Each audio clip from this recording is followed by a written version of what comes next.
If I told you there was a place where you could buy your dream car for the fraction of the price, you probably wouldn't believe me. But we already know a place like that does exist, and it's called Copart. But those dream cars come at a catch.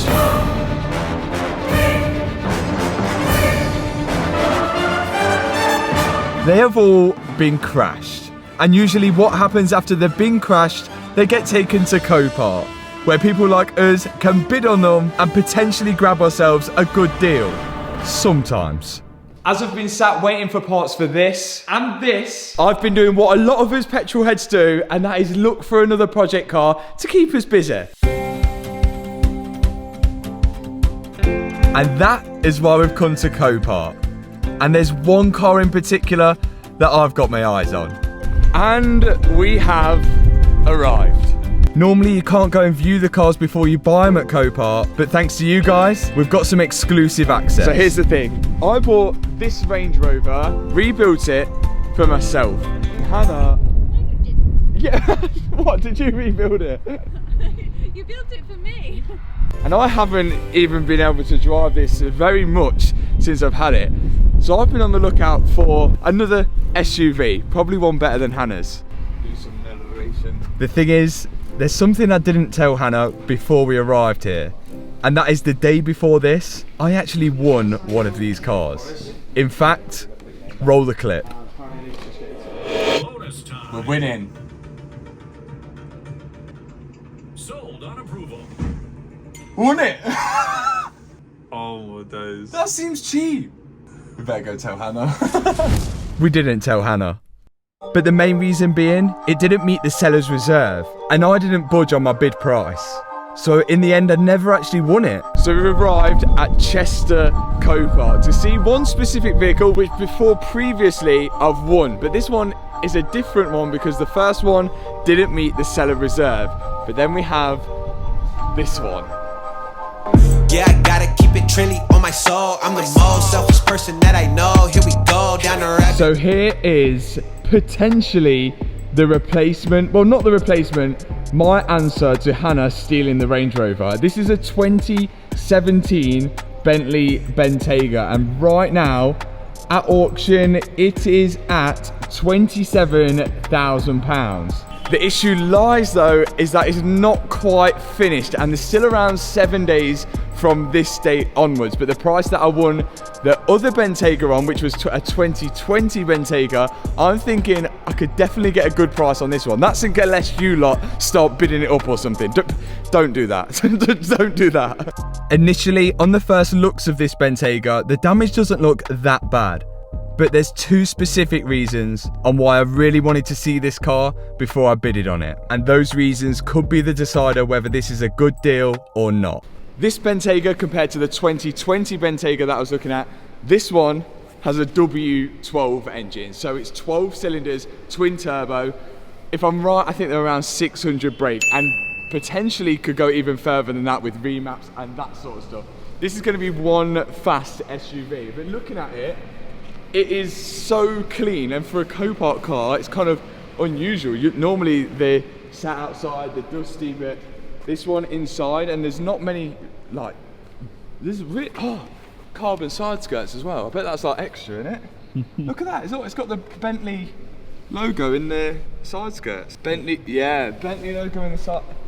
That's got to be it. Someone let me know in the comment section, is that extra? And then this carbon spoiler as well. This has got to be like extra bits. I thought they were aftermarket parts, but I think these are Bentley parts that maybe you can add on from factory, and then carbon diffuser as well, which isn't damaged. One thing's for sure. It's better than the Range Rover. It's loads better than your Range Rover. And I think all these black badges as well are all different. It's all carbon. Yeah. Yeah. The damage isn't really that bad. I think it makes it look worse because it's the air ride's dropped on one side and not the other. I thought the air ride's dropped all around, isn't it? I think so. Oh yeah. Now correct me if I'm wrong, but I'm pretty sure most Bentleys are on air suspension. And it looks like this one's only collapsed on one side. It looks like it is wonky, so maybe something's broke or not, or I don't know. Do you remember we saw one thing in the photo, the roof? Yes, we'll get to that. But before we get to that, let's take our guesses on how expensive a headlight is for this. 1,500. I'm gonna go for 1,000. I'm going to stick with trusty 650. 650 quid. Matt wins. 650 £650. That's a bargain. Again, with Bentley being part of the Volkswagen Audi group, you start to notice a lot of Volkswagen and Audi logos around the car, which can end up saving you a fair bit of money when cross-referencing parts. This engine is even found in the Volkswagen Phaeton, I believe, if I've said it right. They've written it off for this. I think it's a category N though, non-structural, but all it is really is one wing, a headlight. Something goes here. There's a radiator which has absolutely new crash bar been sent. Oh yeah, the crash bar has broken, yeah. But generally, like, there's a lot more. It seems wasteful that this just gets written off. You just don't know until the insurance has obviously had this wing off because there's bolts missing, there's bolts loose. They've took this off, seen something and decided that it's a write-off. So we obviously haven't got any tools, but this is also a non-runner. Well, it says non-runner in the listing, but we will try and get this started whilst we're here. I can't see why it wouldn't run. There's obviously only a radiator on the side which has been smashed, and moving on to the inside, the airbags have blown, and we all know what that means. Pyro fuse. Bentleys are known for their luxurious interiors, but on a lot of cars, when the airbags blow, it blows the pyro fuse, which cuts power to the engine. But would that be the case with this Bentley? So this is what's probably going to be majority of the cost and a lot of labour work as well. I thought the Aston Martin dashboard was bad. This dashboard looks worse, to be honest. And you've got this. You've got to get the right stitching as well. Oh, so heads-up display that looks like. White stitching, so all of this dashboard has got to be replaced because the airbags have blown, and this dashboard is huge. I mean, that looks like a body shop kind of thing where they put all the bolts. Let me know what you think of a cream interior. I think it looks alright. Again, we don't know the mileage of this car as well, but we could probably car vertical that. And now we've got the man who can on the jumper pack. Now we can't see what the mileage is on the Bentley because when the Copart guys checked it, they couldn't get any power to the car. And with no power means no dashboard lights. Let's see. So we've got power going to it and we've got a key here. And with no dashboard lights means no mileage. Key's definitely got battery in it because we're flashing. We've got absolutely no power in here. But even after we attached the battery pack, definitely on. We had nothing. So with that in mind, there's only really one other way I could check the mileage on this car. And that is by using Car Vertical. Now you guys can all use this at home. It works in over 20 different countries. And once you pop your registration in, you're gonna get a check like this. And at the top of this Bentley check, I can see the mileage is all good. It's had no mileage fraud. I can see that it's got a green light to show that it's not been recorded as stolen. But of course there's an amber light to show that this car has been involved in an accident. And then of course a green light to show that there's been no outstanding finance.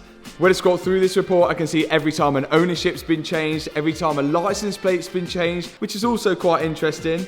And here is the mileage graph. And then the last recorded mileage of this car was in May 2021 at 39,000 miles. So we're gonna say it should be around 40,000 miles, this car, but I'm sure we'll find out later in the video. And on some checks like this one I did on a Mercedes E-Class, if it's been recorded as damaged, as I can see here, I can even see the photos of when it was auctioned off at the car crash auction website. So to check your car out, a friend's car, or a car that you're potentially about to buy, click the link in the description box below and use code MATT on checkout. Thank me later, I could be saving you a whole lot of money if what you thought was buying was good, but is now a lemon, like most of my cars.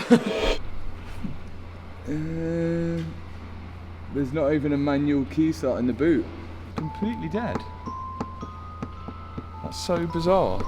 The battery's in the boot on these Bentaygas, but we can't open the boot because there's no power, unless there is a manual pull for the boot somewhere, which we haven't found yet, but there's power going to the positive terminals underneath here, and again on the negative one. Everything's all connected, but there's not power. There's not even an interior light that's came on. if the pyro fuse had gone, then you'd still get power to the body electric. So this doesn't make much sense, to be honest. It's a bit weird, unless it's flood damaged.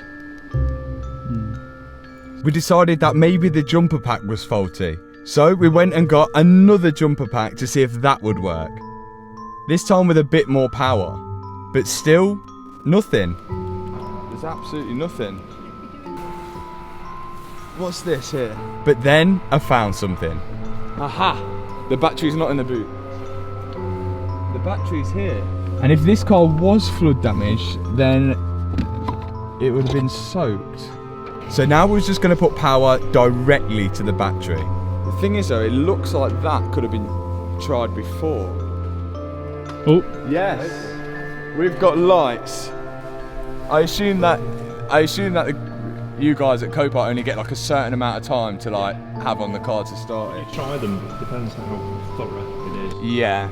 Oh, it's done fairly high mileage for Bentayga. 43,000 miles. We're starting it. We've got no radiator, so we can't run it for long. I've got confidence that this is actually going to start. No. One tick, but to me, that sounds like a pyro fuse thing. It sounds like you're faking it. No, I'm not. Look. I'm actually pressing here. You ready? There's nothing. It's still a non-runner. Electrical system fault. Contact your Bentley dealer.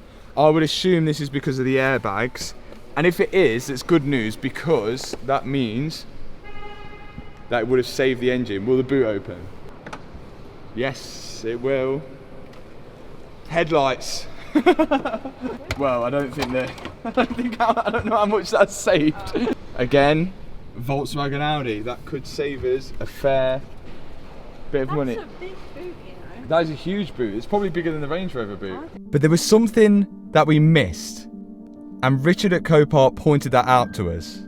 Richard at Copart could have the brains here. I've thought this was a radiator, but it's actually an intercooler. So, and this intercooler's got really old water in it, and with that being an intercooler, the intercooler cools the turbos, sucks all the air in, and it could have sucked some water in, and that could have been the sound of a seized engine, or like the engine trying to compress water.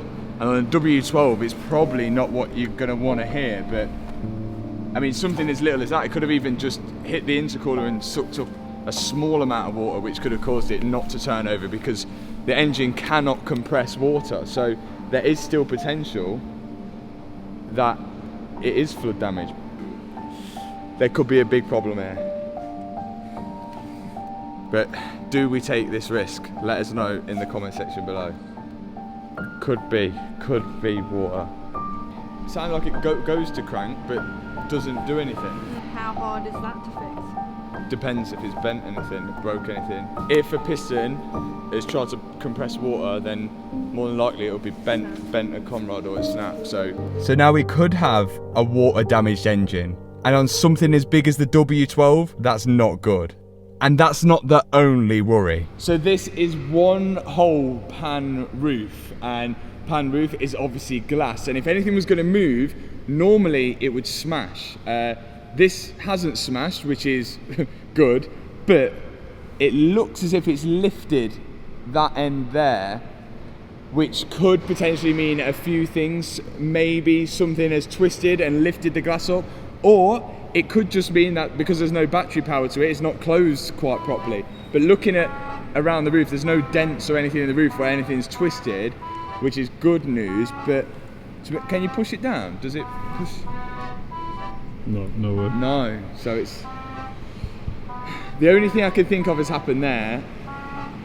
If something has twisted, I'll show you where. If this wheel has taken that much of an impact and it's pushed it back into part of the frame of the car there, it could potentially have shocked it so much that it's almost twisted the whole thing. But this would have had to have taken one hell of a hit, and looking at that wheel, there's no damage to it at all. Like the wheel's no, but the suspension has gone back, so it's a little bit of a gamble. Who knows? It's a risk you take when you buy crash damaged cars. Come on, sunroof. Do I have to have the ignition on?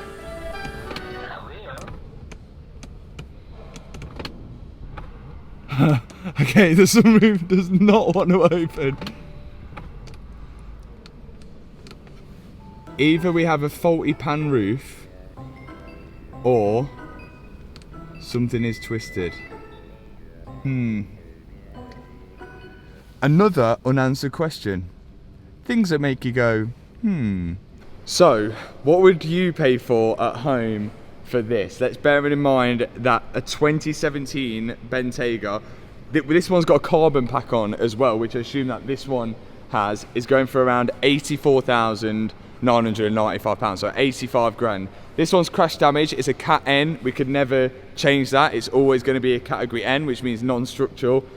Thinking of how much it's going to cost to rebuild, the labour and everything like that, what would you pay for at home? Do I take the risk? Let me know in the comment section below. For now, thanks so much for watching this video. If you enjoyed it, hit that subscribe button, hit that thumbs up button, and I'll see you in the next video. Peace out. Team interior. Kevin would like that. Yes or no? Oh, it stinks. Oh yeah, that doesn't smell like Bentley. No, it doesn't smell like Bentley, does it?